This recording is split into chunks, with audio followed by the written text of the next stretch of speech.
Baik, kita akan break dulu dengan tanya jawab. Walaupun break ini bisa menghabiskan seluruh waktu yang tersisa karena banyaknya pertanyaan.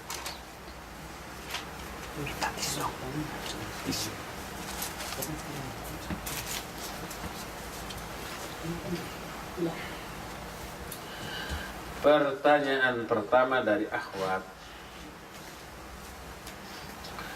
Saya baru belajar agama, bagaimana beragama Islam dengan pemahaman para sahabat. Setelah sebelumnya aktif di suatu harokah tertentu, saya masih memiliki teman-teman di sana harokahnya. Kadang-kadang saya berpikir bahwa saya akan kesepian karena akan ditinggal oleh teman-teman saya tersebut disebabkan saya mengikuti dakwah sunnah. Kan nanti akan dapat teman baru ya, nggak akan kesepian lagi, malah tambah ramai. Apalagi komunitas orang Indonesia di Jepang sangat sedikit. Apa nasihat dari Ustadz untuk saya dan orang-orang seperti saya yang baru belajar ini? Haruskah saya terus menjaga hubungan dan berteman akrab dengan mereka? Nikmati masa kesepian tersebut. Kesepian di atas sunnah jauh lebih baik daripada rame-rame di atas bid'ah. Seperti tadi tuh, kalau ada kambing, gaulah dengan kambing. Sapi atau unta dengan unta. Nggak ada tanah, garap tanah. Kesepian nggak? Iya. Kadang ngobrol dengan kambing. Jadi itu lebih baik. Yang harus kita pertahankan bukan hubungannya, tapi kebenaran yang kita anut. Itu nomor satu. Selama berada dalam kebenaran, walaupun sendirian, maka kita jamaah. Sebagaimana ucapan Abdullah bin Mas'ud, kata beliau, "Man kana al-haqqi fahuwa jamaah, wa in kana wahidah." Siapa orang di atas kebenaran, dia jamaah, walaupun sendirian. Terlebih nanti di komunitas sunnah kan banyak kawan-kawan baru ya. Boleh nggak berhubungan dengan kawan-kawan lama? Sebatas mendakwahi boleh. Tapi kalau komunikasi dengan mereka ketika mendakwahi malah madarat, timbul saling celak, saling maki, saling menuduh, tinggalkan. Bukan komunikasi itu yang kita cari, tapi maslahat dari hubungan. Kalau hubungan dan komunikasi madarat, maka hindarkan madarat walaupun tidak berkomunikasi. Tapi kalau komunikasi itu maslahat, silakan berkomunikasi. Wallahu a'lam. Juga dari ahwat. Akhir-akhir ini sering terjadi pembunuhan massal di berbagai tempat. Iya gitu? Cuma di Suriah ya? Seringkali melibatkan orang yang sakit mentalnya. Apakah ini termasuk dalam hadis bahwa akan banyaknya pembunuhan di akhir zaman? Iya, termasuk. Bukan karena perkara agama. Tadi sebutkan yang membunuh nggak tahu apa alasannya dia harus membunuh. Kadang-kadang dari tatapan bisa saling bunuh. Ya, bersenggolan sedikit bisa saling bunuh. Umpamanya ini dua orang yang preman berpapasan, nggak saling kenal, menatap. Langsung melotong, ngapain lihat-lihat? Dijawab, mata-mata gue. Saling bunuh itu. Ditanya, kenapa kalian saling bunuh? Gak tahu tuh. Iya, itu termasuk.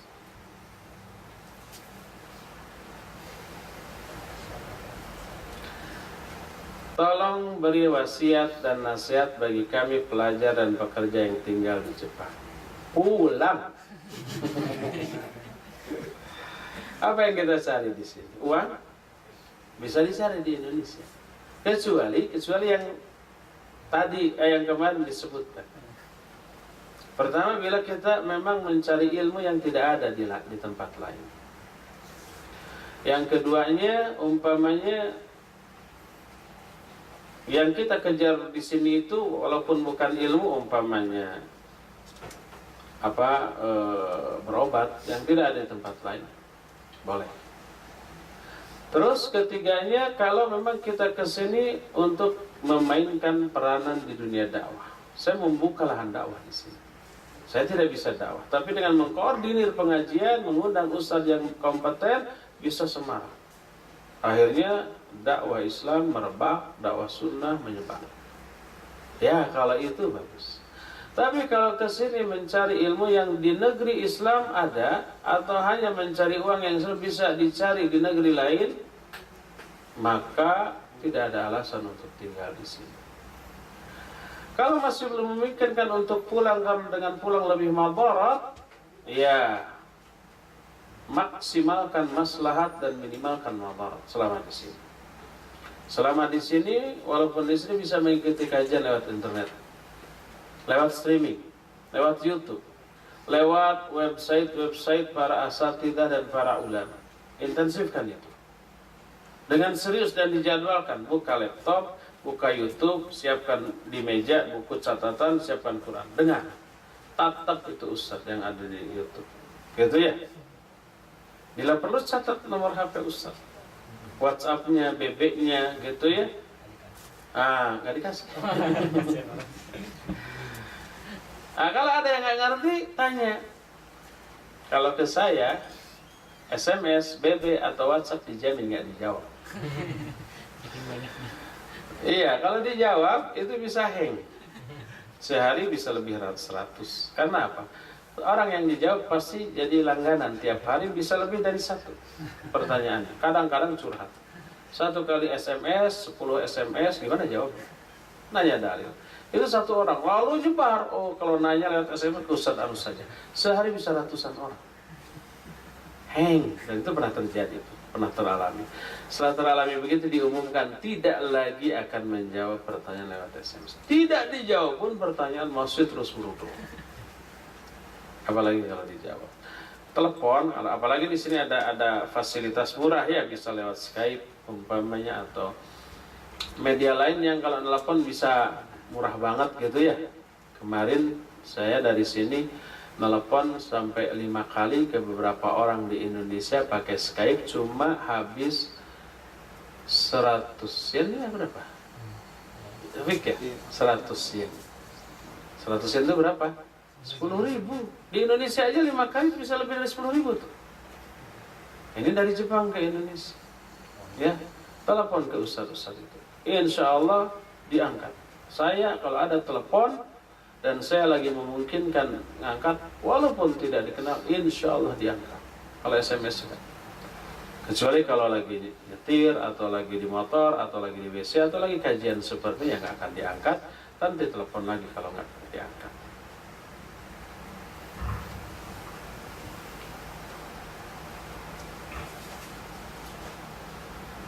Terkadang suka dituduh aliran sesat. Sering ini, nggak aneh.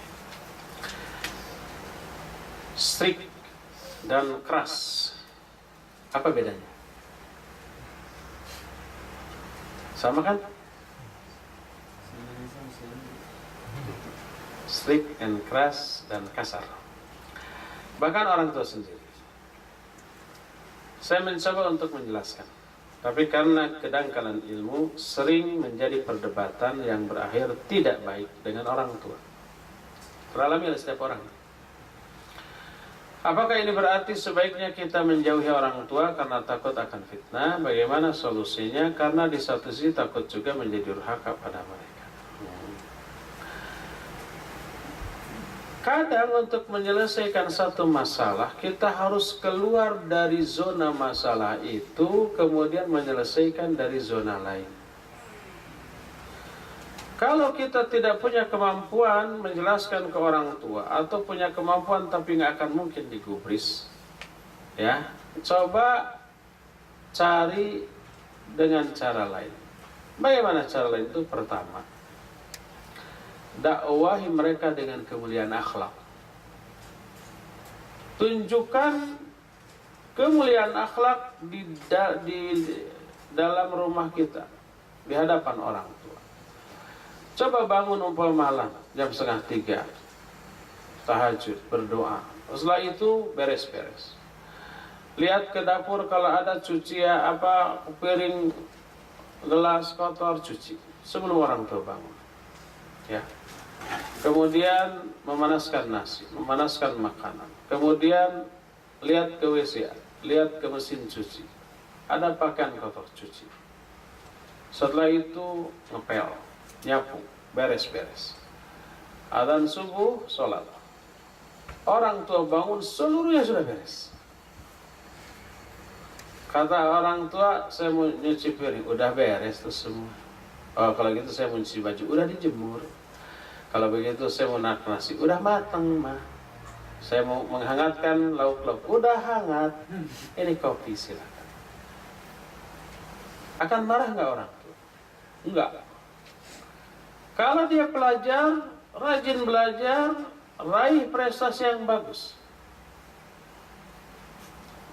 Perhatikan orang tua. Begitu orang tua sedang masak, mah saya bantu ya. Apa yang bisa saya bantu? Ngupas bawang, ngiris bawang, ngaren mesti apa? Ngulek sambal atau apa? Apa ngiris-ngiris sayur? Apa yang saya bantu? Ada garam yang kurang, saya harus ke warung. Kalau di Indonesia, kalau di sini nggak ada warung ya. Tawarkan, bantu, itu akhlak yang baik.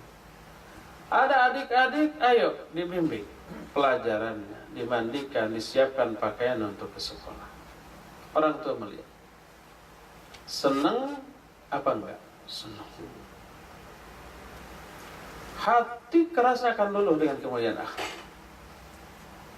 Dia senang setiap bangun subuh, semua sudah beres. Sikap anaknya menjadi begitu ramah dan perhatian. Dia tanya, kamu kok berubah, kenapa? Saya kan ngaji, mah. Ini hasil pengajian saya. No, kalau ngajinya kayak gini benar. Dia ngomong ke tetangga, anak saya berubah loh. Asalnya pemalas jadi rajin. Asalnya cuek, ngebelatakin, nyampah gitu ya. Kamarnya kayak kapal habis dibom, sekarang rapi. Setiap bangun semua sudah beres. Tetangganya nanya, kenapa tuh Bu bisa begitu? Katanya ngaji itu. Itu hasil ngaji. Oh, bagus. Bawa tolong anak saya. Kan gitu. Nanti orang tuanya, oh kamu bagus hasil ngajinya. Bawa adik kamu. Ajak kakak kamu. Coba kalau hasil ngaji kayak begitu. Akankah orang tua mencurigai pengajian? Enggak. Akankah orang tua melarang dari pengajian? Enggak, saya yakin. Bahkan akan dipromosikan ke tetangganya, ke kawan.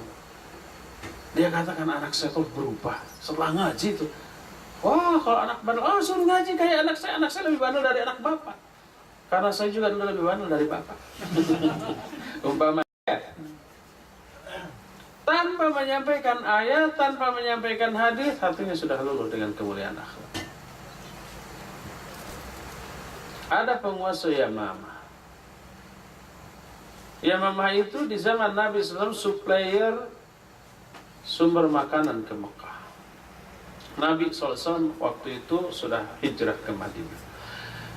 Penguasa Yamamah ini adalah yang paling benci kepada Nabi SAW, ingin membunuhnya. Mengincar-incar aja, cari-cari kesempatan. Suatu saat dia mau umroh ke Mekah. Umroh ala jahiliyah. Di tengah jalan bertemu pasukan kaum muslimin, lalu ditangkap. Digiring ke Madinah, ditawan. Ditawan, diikat di Mesir. Ditengok oleh Nabi SAW.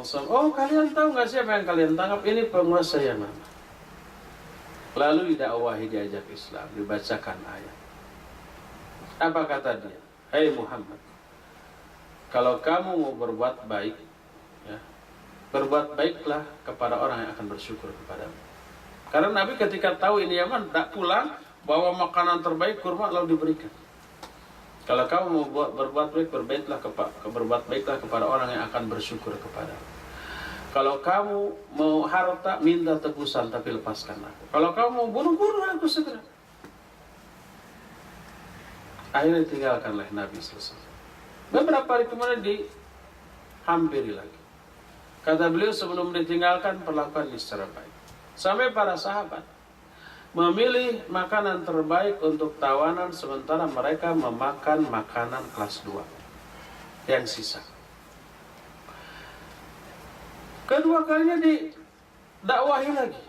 Jawabannya sama. Sampai setelah 3 kali jawabannya sama, kata Nabi sallallahu alaihi wasallam, atliquhu, bebaskan dia. Setelah berhari-hari dibebaskan. Keluar dia tanpa disakiti, tanpa diperlakukan secara biadab, diperlakukan secara istimewa, dijaga. Keluar dia dari masjid. Apa yang terjadi? Semakin jauh dia melangkah dari masjid, semakin merasa ada sesuatu yang hilang dalam jiwanya. Selama dia ditawan di masjid, dia melihat dan mendengar bacaan Quran Nabi sallallahu alaihi wasallam. Begitu menikmati. Melihat persaudaraan dan kekompakan para sahabat yang begitu solid, saling perhatikan, saling menasihati, saling menyayangi. Semuanya itu menimbulkan kesan yang mendalam dalam diri. Semakin jauh melangkah dari masjid, semakin merasa ada yang hilang. Begitu sampai di ujung kota Madinah, dia melihat air, menghampiri, lalu berwudu, lalu kembali ke masjid, lalu bersyahadat. Bayangkan, diberi ayat, diberi hadis nggak mempan, disodori kemuliaan akhlak, dia luluh. Betapa banyaknya manusia yang hatinya kasar dan keras, menolak ajakan dakwah, bacaan Quran dan sunnah, tapi hatinya luluh oleh mulianya akhlak Nabi dan para sahabat. Dengan cara itu mereka masuk Islam. Oleh karena itu dakwah tidak terbatas hanya ke pemberian penjelasan ilmu. Enggak, disampaikan ayat dan hadis. Enggak mempan, jangan ngoyo, jangan ngeyel, jangan ngotot. Mau nyebut ngotot dan ngeyel jadi ngoyo. Coba dengan akhlak yang mulia, ya. Insya Allah hati siapapun akan luluh. Jadi kalau umpamanya ada benturan dengan orang tua, dengan tetangga, karena masalah ini, jangan ngotot membela diri berargumentasi. Semakin berargumentasi, semakin parah itu perpecahan. Maka hentikan, lalu sodorkan kemuliaan akhlak. Mereka akan bersimpati. Sebejat apapun orang tetap akan simpati dengan akhlak mulia yang ditunjukkan oleh kita, ya. Wallahu a'lam bishawab. Bolehkah puasa Syawal pada hari Sabtu? Karena ada larangan hadis tentang tidak boleh. Ini ikhtilaf, tapi yang lebih selamat tidak. Berdasarkan hadis riwayat Imam Abu Daud yang sahih, la tasumu yaumas sabt illa fi maqturid 'alaikum. Jangan kalian saum pada hari Sabtu kecuali saum yang diwajibkan. Yang diwajibkan itu qada atau nadar. Kalau bukan qada atau nadar, jangan. Baik itu umpamanya saum Arafah yang jatuh hari Sabtu, saum Muharram yang jatuh hari Sabtu, atau Syawal. Semua yang sunnah jangan. Itu lebih selamat. Walaupun ada ulama yang membolehkan hal itu. Jadi kalau umpamanya akhwat punya hutang Ramadan pas hari Sabtu, qada aja dulu. Di qada pada hari Sabtu karena itu fardu, dibolehkan. Wallahu a'lam. Setan dapat melihat kita, tapi kita tidak dapat melihat setan. Apakah setan juga bisa membaca isi hati kita dan apa yang kita pikirkan? Enggak. Apa buktinya? Buktinya ketika Nabiullah Sulaiman alaihissalatu wassalam sudah meninggal, tapi tetap duduk di singgasana. Setan tahu enggak? Enggak. Dan ini sebagai jawaban ketika setan dari kalangan jin, termasuk jin terjat, jin ifrit, saat itu mengklaim ke orang-orang, kami tahu isi hati manusia. Dibuktikan dengan itu. Nabi Sulaiman meninggal nggak tahu, sampai tahu-tahu setelah tongkatnya itu rapuh dimakan rayap lalu jatuh tersungkur, baru tahu Nabi Sulaiman sudah lama wafat. Jadi mereka tidak tahu isi manusia, isi hati. Tapi mereka seperti juga manusia bisa membaca, menebak isi dan perasaan itu dari sikap dan tingkah laku, ya. Manusia bisa nggak? Bisa. Ekspresi malu, tingkah laku orang yang malu bisa diketahui itu, bahwa dia sedang malu. Yang sedih kalau manyun gitu, ya, nggak ada senyum, lagi bokeh tuh. Jadi isi dompet dan isi hati bisa diketahui lewat ekspresi dan tingkah laku. Itu pun hanya nebak, sekali lagi hanya nebak. Manusia bisa, setan bisa juga menebak, tapi tidak mengetahui isi bisikan hati manusia.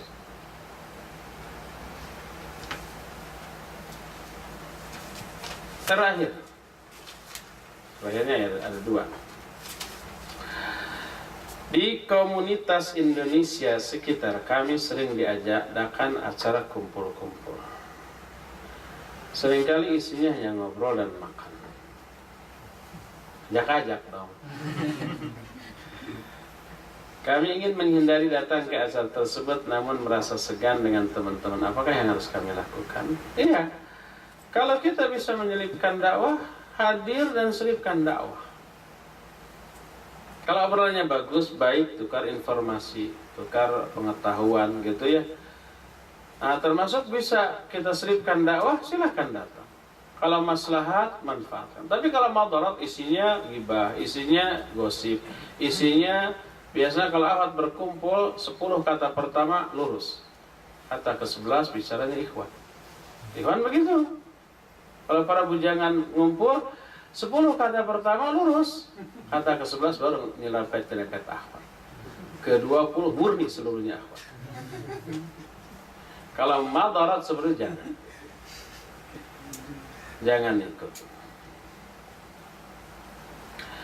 Beberapa teman berusaha untuk menghalangi teman lain yang bersuamikan atau beristrikan orang Jepang untuk belajar dakwah sunnah karena tuduhan keras dan tidak cocok untuk mu'alaf Jepang yang masih belajar Islam.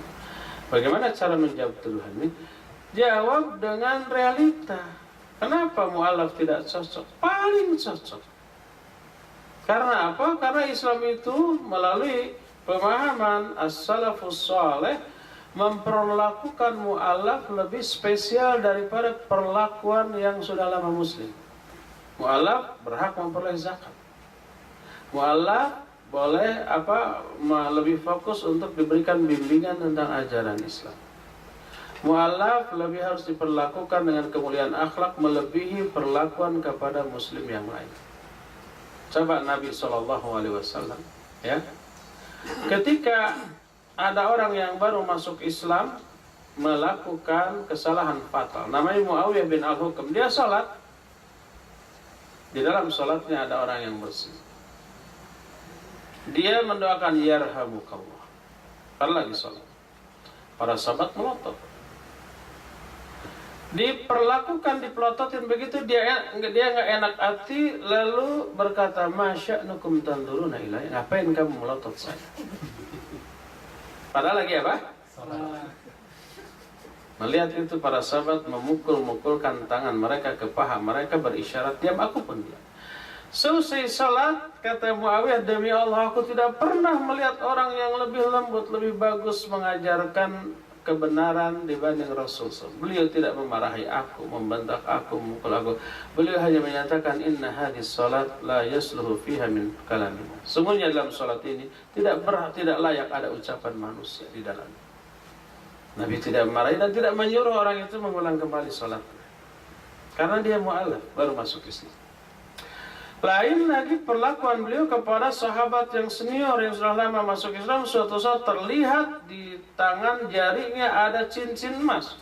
Oleh Nabi SAW dicabut secara paksa, dibanting sambil menyatakan, kenapa aku melihat salah seorang di antara kalian memasang api neraka di tangannya. Kerasnya itu, keras.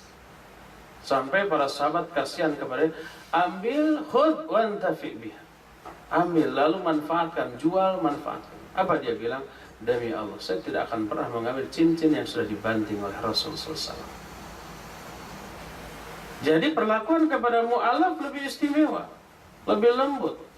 Kalau dia salah sedikit, dua dikit, bahkan fatal, dimaklumi. Baru masuk Islam, belum kenal apa-apa, dimaklumi kesalahan, dimuliakan perlakuannya, dilemah lembutkan sikap kepada dirinya, yang berbeda dengan orang-orang yang sudah lebih. Inilah ajaran salafus saleh. Oleh karena itu tidak ada alasan kalau salaf nggak cocok bagi mu'alaf. kasar dan keras. Kata siapa kasar? Salaf itu lembut, akhlaknya mulia, itu yang diajarkan. Adapun kalau ada yang begitu, itu oknum, bukan salafnya, tapi oknumnya. Dan kita berlepas diri dari oknum seperti itu. Jadi jawab tujuan itu dengan bukti bahwa kita tidak seperti itu, ya.